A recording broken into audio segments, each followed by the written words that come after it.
Clairvoyance by Algernon Blackwood. In the darkest corner, where the firelight could not reach him, he sat listening to the stories. His young hostess occupied the corner on the other side. She was also screened by shadows, and between them stretched the horseshoe of eager, frightened faces that seemed all eyes. Behind yawned the blackness of the big room, running as it were without a break into the night. Someone crossed on tiptoe and drew a blind up with a rattle, and at the sound all started. Through the window, opened at the top, came a rustle of the poplar leaves that stirred like footsteps in the wind. "There's a strange man walking past the shrubberies," whispered a nervous girl. "I saw him crouch and hide. I saw his eyes." "Nonsense!" came sharply from a male member of the group. "It's far too dark to see. You heard the wind." For mist had risen from the river just below the lawn, pressing close against the windows of the old house like a soft gray hand, and through it the stir of leaves was faintly audible. Then, while several called for lights, others remembered that hop pickers were still about in the lanes, and the tramps this autumn overbold and insolent. All, perhaps, wished secretly for the sun. Only the elderly man in the corner sat quiet and unmoved, contributing nothing. He had told no fearsome story. He had evaded, indeed, many openings expressly made for him, though fully aware that to his well-known interest in psychical things was partly due his presence in the week-end party. "I never have experiences that way," he said shortly when someone asked him point-blank for a tale. "I have no unusual powers." There was perhaps the merest hint of contempt in his tone, but the hostess from her darkened corner quickly and tactfully covered his retreat. And he wondered, for he knew why she invited him. The haunted room, he was well aware, had been specially allotted to him. And then, most opportunely, the door opened noisily and the host came in. He sniffed at the darkness, rang at once for lamps, puffed at his big curved pipe, and generally, by his mere presence, made the group feel rather foolish. Light streamed past him from the corridor. His white hair shone like silver, and with him came the atmosphere of common sense, of shooting, agriculture, motors, and the rest. Age entered at that door, and his young wife sprang up instantly to greet him, as though his disapproval of this kind of entertainment might need humoring. It might have been the light, that witchery of half-lights from the fire in the corridor, or it may have been the abrupt entrance of the practical upon the soft imaginative that traced the outline with such pitiless sharp conviction. At any rate, the contrast, for those who had this inner clairvoyant sight all had been prating of so glibly, was unmistakably revealed. It was poignantly dramatic, pain somewhere in it, naked pain. For, as she paused a moment there beside him in the light, this childless wife of 3 years' standing, picture of youth and beauty, there stood upon the threshold of that room the presence of a true ghost story. And most marvellously she changed. Her lineaments, her very figure, her whole presentment. Etched against the gloom, the delicate, unmarked face shone suddenly keen and anguished, and a rich maturity, deeper than any mere age, flushed all her little person with its secret grandeur. Lines started into being upon the pale skin of the girlish face, lines of pleading, pity, and love the daylight did not show, and with them an air of magic tenderness that betrayed, though for a second only, the full soft glory of a motherhood denied, yet somehow mysteriously enjoyed.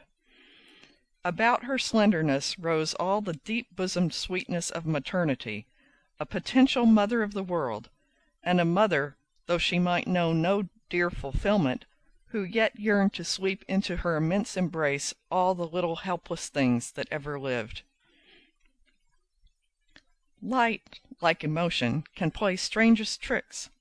the change pressed almost upon the edge of revelation. Yet, when a moment later lamps were brought, it is doubtful if any but the silent guest who had told no marvelous tale, knew no psychical experience, and disclaimed the smallest clairvoyant faculty, had received and registered the vivid, poignant picture. For an instant it had flashed there, mercilessly clear for all to see who were not blind to subtle spiritual wonder thick with pain. And it was not so much mere picture of youth and age ill-matched, as of youth that yearned with the oldest craving in the world, and of age that had slipped beyond the power of sympathetically divining it. It passed, and all was as before. The husband laughed with genial good nature, not one whit annoyed. "They've been frightening you with stories, child," he said in his jolly way, and put a protective arm about her. "Haven't they now? Tell me the truth."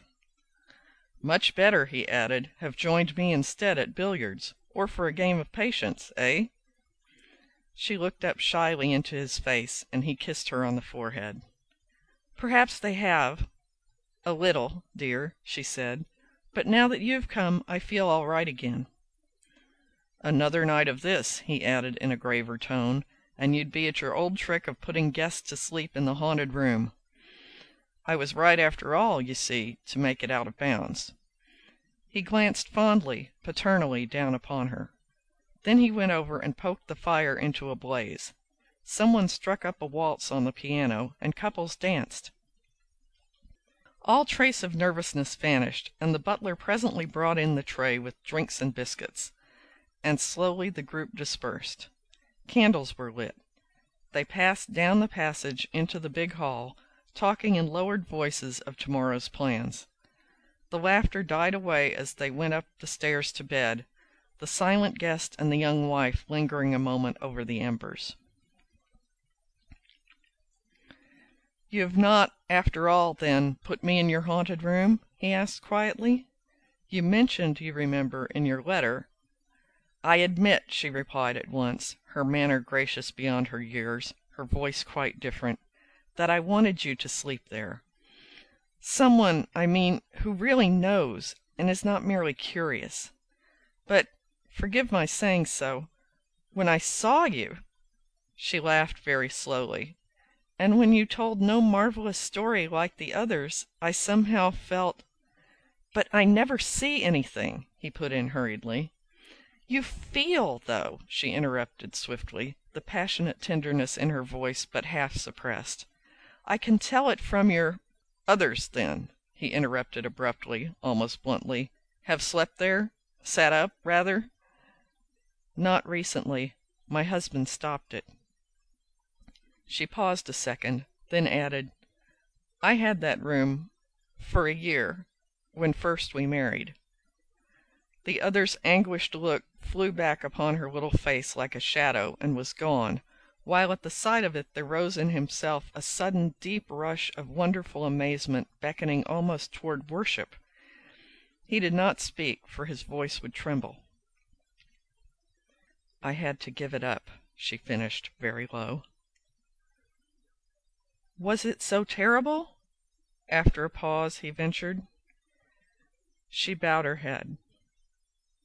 "I had to change," she repeated softly. "And since then, now, you see nothing?" he asked. Her reply was singular. "Because I will not because it's gone." He followed her in silence to the door, and as they passed along the passage, again that curious great pain of emptiness, of loneliness, of yearning rose upon him, as of a sea that never, never can swim beyond the shore to reach the flowers that it loves. "Hurry up, child, or a ghost will catch you!" cried her husband, leaning over the banisters, as the pair moved slowly up the stairs towards him. There was a moment's silence when they met. The guest took his lighted candle and went down the corridor. Good nights were said again. They moved away, she to her loneliness, he to his unhaunted room. And at his door he turned. At the far end of the passage, Silhouetted against the candlelight, he watched them. The fine old man with his silvered hair and heavy shoulders, and the slim young wife with that amazing air as of some great bountiful mother of the world for whom the years yet passed hungry and unharvested. They turned the corner, and he went in and closed his door. Sleep took him very quickly, and while the mist rose up and veiled the countryside, something else, veiled equally for all other sleepers in that house but two, drew on towards its climax. Some hours later he awoke. The world was still, and it seemed the whole house listened, for with that clear vision which some bring out of sleep, he remembered that there had been no direct denial, and of a sudden realized that this big, gaunt chamber where he lay was, after all, the haunted room. For him, however, the entire world, not merely separate rooms in it, was ever haunted, and he knew no terror to find the space about him charged with thronging life quite other than his own. He rose and lit the candle, crossed over to the window where the mist shone gray, knowing that no barriers of walls or door or ceiling could keep out this host of presences that poured so thickly everywhere about him. It was like a wall of being, with peering eyes, small hands stretched out, 1,000 pattering wee feet, and tiny voices crying in a chorus very faintly and beseeching. The haunted room! Was it not rather a temple vestibule, prepared and sanctified by yearning rites few men might ever guess, for all the childless women of the world? How could she know that he would understand, this woman he had seen but twice in all his life? And how entrust to him so great a mystery that was her secret? Had she so easily divined in him a similar yearning to which, long years ago, death had denied fulfillment? Was she clairvoyant in the true sense, and did all faces bear on them so legibly this great map that sorrow traced? And then, with awful suddenness, mere feelings dipped away, and something concrete happened. The handle of the door had faintly rattled. He turned. The round brass knob was slowly moving. And first, at the sight, something of common fear did grip him, as though his heart had missed a beat. But on the instant he heard the voice of his own mother, now long beyond the stars, calling to him to go softly, yet with speed. He watched a moment the feeble efforts to undo the door, yet never afterwards could swear that he saw actual movement, for something in him, tragic as blindness, rose through a mist of tears and darkened vision utterly. He went towards the door. He took the handle very gently, and very softly then he opened it. Beyond was darkness. He saw the empty passage, the edge of the banisters where the great hall yawned below, and, dimly, the outline of the Alpine photograph and the stuffed deer's head upon the wall. And then he dropped upon his knees and opened wide his arms to something that came in upon uncertain, viewless feet. All the young winds and flowers and dews of dawn passed with it, filling him to the brim, covering closely his breast and eyes and lips. There clung to him all the small beginnings of life that cannot stand alone, the little helpless hands and arms that have no confidence. And when the wealth of tears and love that flooded his heart seemed to break upon the frontiers of some mysterious yet impossible fulfillment, he rose and went with curious small steps towards the window to taste the cooling, misty air of that other dark emptiness that waited so patiently there above the entire world. He drew the sash up.